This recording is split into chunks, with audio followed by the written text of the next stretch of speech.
Next topic is data mining functionalities. So first functionalities of data mining is concept and class description, that is also called as the characterization and discrimination. Discrimination means comparison. So as we know, the information is integrated from various sources and various data pre-processing techniques like data cleaning, data integration, transformation, reductions are applied to this data. And data cube technology means the data warehouses exist in terms of the data cube, in which we can view the data in multiple dimensions. So the data cube is called as the multidimensional data model. So data characterization means give the general characteristics or features of the data. For example, in all electronic shop, summarize the characteristics of customers who spend more than $5,000 a year at all electronics. So that is the data characterization. So the result of this may be they are 40 to 50 years old. The customers are employed and have excellent credit ratings. So this is the data characterization. Then data discrimination means comparison. So data discrimination, the example of the all electronic shop is compare the two groups of customer, those who shop for computer products regularly and those who rarely shop for such products. So the resulting description provide a general comparative profile such that 80% of the customers who frequently purchase the computer products are between 20 to 40 and have university education, as they are pursuing their education that is why they are purchasing the computers. Whereas 60% of the customers who infrequently buy such products are either seniors and youth, but the youth are not having any university degree. So that is a discrimination of the all electronic shop. If the customer is buying the computers, means it is of age 20 to 40 and he is pursuing his education. Okay, and if the customer is not purchasing the computers, then he or she may be a senior, or if he or she is young, means if he or she is young but he is not pursuing a education. So that is the discrimination of the data. Next is mining frequent patterns. So what is frequent patterns? The patterns that occur frequently in the data. So that may be a frequent patterns, frequent subsequences and frequent substructures. Frequent item set means what? Means the two items that are, or two or three items that are purchased frequently together, like milk and bread or milk and sugar. So these are the frequent item set. Then subsequences means if customer is buying computer, then after that he or she may buy the printer. Okay, or if computer is if customer is buying computer, or he or she may buy the software or any antivirus.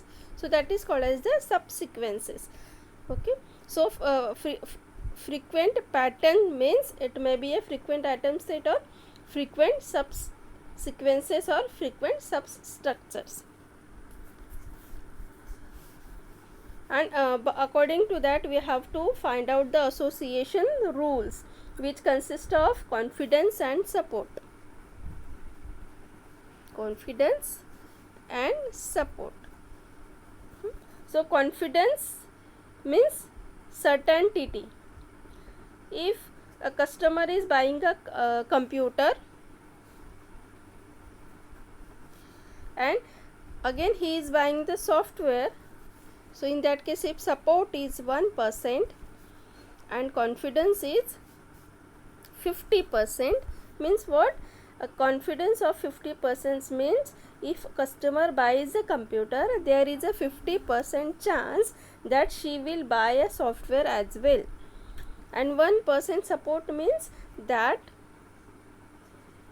if that 1% of the transaction under analysis show that computer and software are purchased together. So that is the mining frequent patterns, and the measures of these are support and confidence.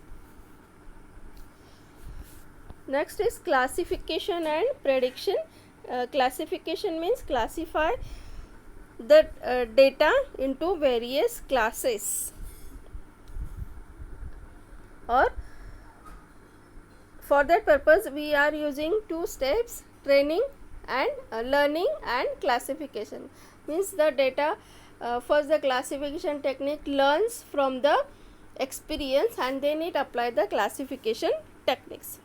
So there are various classification techniques like if then rules, then decision tree, that will be taken into the fourth chapter.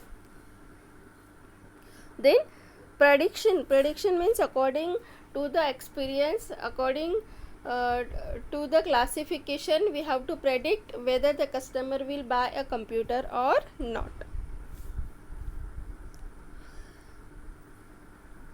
Then cluster analysis.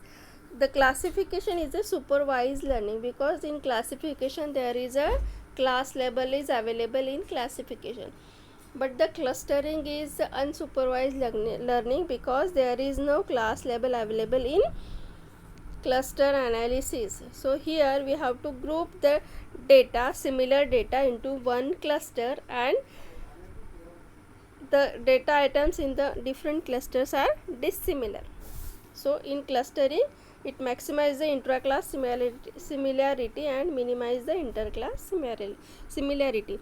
So there are many algorithm for the clustering, and that we will see in the 5th unit. Then outlier analysis means what? Means when we are performing the clustering technique, some of the data are outside of these clusters, so that data is called as the outliers. Okay, so these outliers are very beneficial in some things. It is not the noise, but it may predict. For example, it may be used in the credit card fault detection.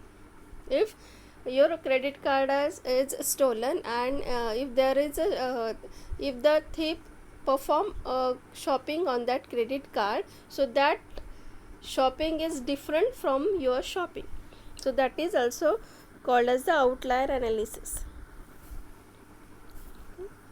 So next topic is classification of data mining system, that will be taken in the next lecture.